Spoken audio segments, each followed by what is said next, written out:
আশা করি সবাই ভালো আছো। আজ অনেক দিন পর তোমাদের কাছে আবার নতুন একটা ভিডিও নিয়ে আসলাম।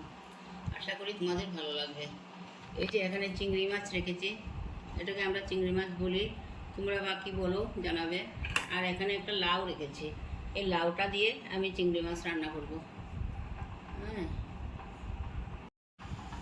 হ্যালো ফ্রেন্ডস, আমি এই লাউগুলো ঝিরিঝিরি করে কেটে রেখেছি। তোমাদেরকে দেখিয়েছিলাম যে লাউটা, সেই লাউটা এখন আমি ঝিরিঝিরি করে কেটে রেখেছি। আর চিংড়ি মাছগুলো ভেজে রেখেছি। এখন আমি এগুলো বানাবো। এখন আমি এখানে তেজপাতা দিয়ে দিলাম, গোটা গরম মশলা দিয়ে দিলাম, আর 5 ফোড়ন দিয়ে দিলাম, আর 3টে শুকনো লঙ্কা দিয়ে দিলাম, কাঁচা লঙ্কা, 3টে কাঁচা লঙ্কা দিয়ে দিলাম। এগুলো অল্প ভেজে আমি লাউগুলো দিয়ে দেবো।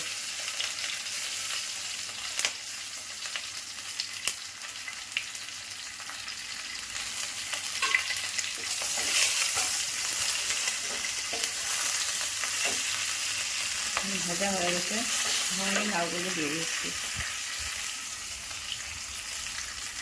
এখন আমি মশলাটা দিয়ে দিচ্ছি, প্রথমে ভুলে গেছিলাম।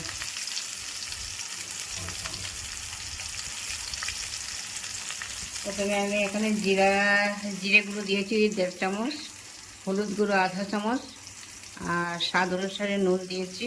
এখন অল্প এটা ভেজে নিচ্ছি।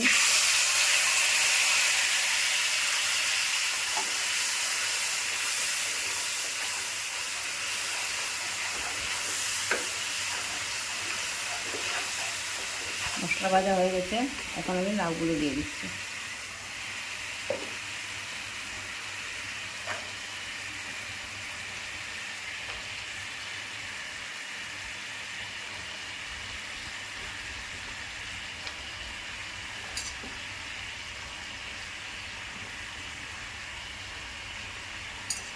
অনেকগুলো হয়েছে লাউ,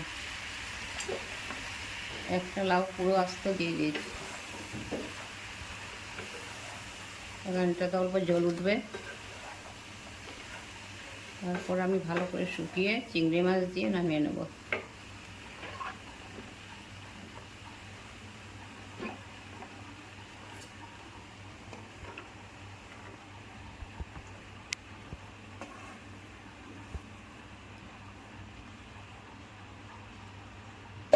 বাস, এটা এখন ঢেলেছি। এখন লাউগুলো দিয়ে দিলাম, সব মশলাগুলো ভেজে লাউগুলো দিয়ে দিলাম। এখন লাউগুলো বয়েল হয়ে গেলে আমি চিংড়ি মাছগুলো দিয়ে দেব।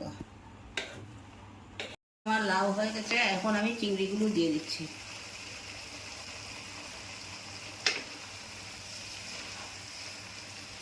তারপর অল্প শুকিয়ে গেলে নামিয়ে নেব। আমার লাউ চিংড়ি ফিনিশ হয়ে গেল, এখন রান্না হয়ে গেছে লাউ চিংড়ি দিয়ে। দেখো বন্ধুরা, আমার লাউ দিয়ে চিংড়ি মাছ রান্না হয়ে গেছে। হ্যাঁ, এভাবে তোমরাও খেয়ে দেখবে, ভালো লাগবে। অবশ্যই সবাই খেয়ে থাকো, তাও বলছি। আজ রান্নাটা এখানেই শেষ করলাম। অন্যদিন আবার নতুন কোনো ভিডিও নিয়ে তোমাদের কাছে আসবো। তোমরা যারা ইউটিউব থেকে দেখো, আমার আমার চ্যানেলটা সাবস্ক্রাইব করে দেবে, লাইক শেয়ার করে দেবে। আর যারা ফেসবুক থেকে দেখো, তারা ফলো, লাইক, শেয়ার করে দেবে। আজকের মতো এখানেই ভিডিওটা রাখছি। অন্যদিন আবার নতুন কোনো ভিডিও নিয়ে তোমাদের কাছে আসবো। আমি মধ্যে একটু অসুস্থ ছিলাম, তাই কয়েকদিন ভিডিও দিতে পারিনি। আর বলছি, ভিউজ তো অনেক আসে, অনেকেই দেখে, কিন্তু সাবস্ক্রাইব ফলো আসে না কেন? যারা দেখবেন সাবস্ক্রাইবও করবেন, ফলোও করবেন।